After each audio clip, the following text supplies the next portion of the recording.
प्राचीन भारत में साहित्य लेखन संस्कृत, अर्धमागधी, पाली और तमिल भाषाओं में हुआ। उनमें धार्मिक साहित्य, व्याकरण ग्रंथ, महाकाव्य, नाटक, कथा साहित्य जैसे बहुविध लेखन का समावेश है। क्या आप जानते हैं भारत में कैसे बनी भाषाएं? उत्तर भारत से महाराष्ट्र तक के प्रदेशों में प्रचलित अधिकांश भाषाएं प्राकृत तथा संस्कृत भाषाओं का विकसित रूप है। प्राकृत का अर्थ है प्राकृतिक होता है। प्राकृत भाषाओं से मराठी जैसी आधुनिक भाषाओं का विकास हुआ है। इस प्रक्रिया में इन भाषाओं के मूल स्वरूप में परिवर्तन हुए हैं। उन्हें अपभ्रंश भाषाएं कहा गया है। अपभ्रंश भाषाओं से भी भाषाएं विकसित हुई हैं। सबसे पुराने ग्रंथ पाए जाते हैं। संगम या संगम साहित्य में संगम का अर्थ है विद्वान साहित्यकारों की सभाएं होता है। इन सभाओं में संकलित साहित्य संगम साहित्य के रूप में परिचित है। यह साहित्य तमिल भाषा में सबसे प्राचीन साहित्य है। दक्षिण भारत के प्राचीन समय के राजनीतिक और सामाजिक जीवन की जानकारी प्राप्त होती है। बौद्ध धर्म और जैन साहित्य पाली भाषा में लिखे गए। त्रिपिटक में 3 पिटक हैं। पिटक का अर्थ पेटी होता है। यहाँ उसका अर्थ विभाग है। त्रिपिटक पाली भाषा में लिखे गए हैं। इसमें 3 अलग अलग प्रकार के साहित्य समाविष्ट हैं। सुत्त पिटक, इसमें गौतम बुद्ध के उपदेश वचनों को एकत्रित किया गया है। इन वचनों को सूक्त कहते हैं। विनय पिटक, यहाँ विनय शब्द का अर्थ है नियम है। इसमें बौद्ध संघ के भिक्षुओं और भिक्षुणियों को दैनिक जीवन में कैसे आचरण करना चाहिए इसके नियम दिए गए हैं। अभिधम्म पिटक, इसमें बौद्ध धर्म के दर्शन को समझाया गया है। प्राचीन हिंदू धर्म ग्रंथ संस्कृत भाषा में लिखे गए हैं।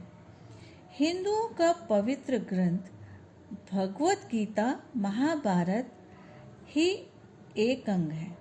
भगवत गीता में कहा गया है, फल की आशा न करते हुए अपना अपना कर्तव्य करें।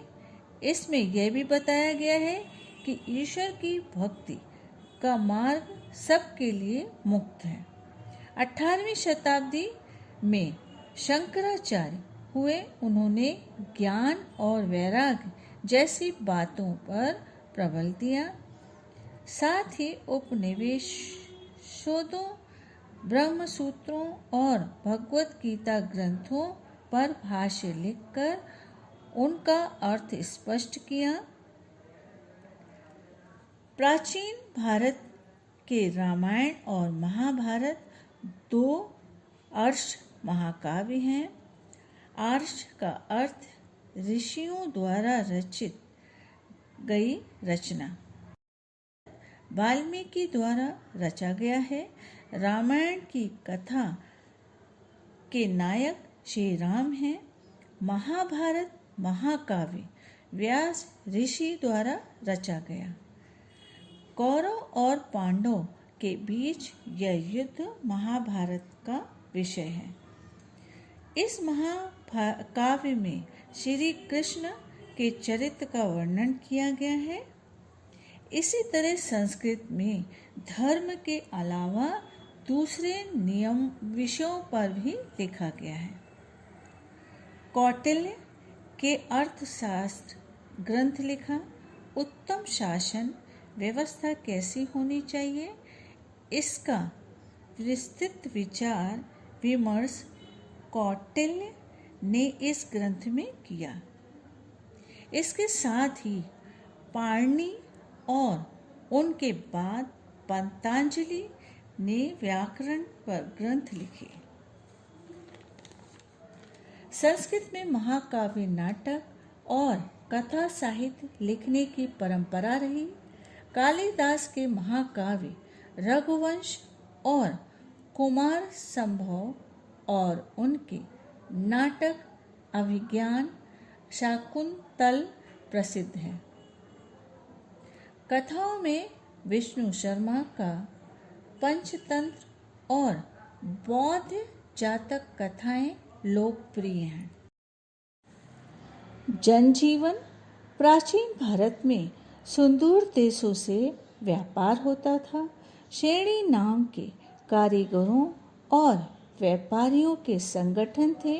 भारत में बने मलमल के वस्त्र, रत्नों, मसालों, मिट्टी के बर्तनों की विदेश में मांग थी। हमारी ही तरह लोग अनाज, मांस, मछली, दूध, दही, फलों का भोजन करते थे। सूती के साथ रेशमी और ऊनी वस्त्र पहनते थे। कुषाणों के समय से वस्त्रों की सिलाई शुरू हुई, वरना धोती, उत्तरी वस्त्र, साफा, साड़ी पहनते थे। चिकित्सा विज्ञान। भारतीय वैदिक शास्त्र को आयुर्वेद कहा जाता है। आयुर्वेद की लंबी परंपरा रही है। आयुर्वेद में रोगी के लक्षण, लोगों का निदान, रोगों पर किया गया है, जानने वाला उपचार जैसी बातों का विचार किया गया है। साथ ही रोग न हो इसके लिए क्या करना चाहिए, इसका विचार किया गया है। गणित और खगोल विज्ञान। प्राचीन भारतीयों ने गणित और खगोल विज्ञान विषयों का गहन अध्ययन किया है। 1 से 9 और 0 संख्याओं का उपयोग सबसे पहले भारतीयों ने किया। इन अंकों का मूल्य एकम, दहाई के स्थानानुसार बदला गया है। यह प्राचीन भारतीयों को मालूम था। आर्यभट्ट नामक वैज्ञानिक ने आर्यभट्टीय ग्रंथ लिखा था। उसने गणितीय क्रियाओं के अनेक सूत्र दिए। आर्यभट्ट खगोल वैज्ञानिक भी था। उसने कहा, पृथ्वी सूर्य के चारों ओर परिक्रमण करती है। शिक्षा के केंद्र। प्राचीन भारत में शिक्षा के बहुतायत ख्याति प्राप्त केंद्र थे। तक्षशिला। यह स्थान अब वर्तमान पाकिस्तान में है। तक्षशिला नगरी ईसा पूर्व 6वीं शताब्दी से वसाई गई है। गौतम बुद्ध ने समकालीन जीवन चंद्रगुप्त मौर्य, पाणिनि, वैद्य, चरक भी तक्षशिला विश्वविद्यालय के ही विद्यार्थी थे। वाराणसी हुआ है। प्राचीन समय में वेदों तथा जैन और बौद्ध दर्शनों की शिक्षा प्रदान करने वाले केंद्र वाराणसी में थे। वल्लभी। गुजरात के सौराष्ट्र में वल्लभी नामक प्राचीन नगर था। ईस्वी सन 5वीं से 8वीं शताब्दी में वह जैन और बौद्ध धर्म का महत्वपूर्ण शिक्षा केंद्र था। नालंदा विश्वविद्यालय वर्तमान बिहार के पटना शहर के निकट प्राचीन नालंदा विश्वविद्यालय के अवशेष हैं। इस विश्वविद्यालय को हर्षवर्धन ने उदार मना से दान किया।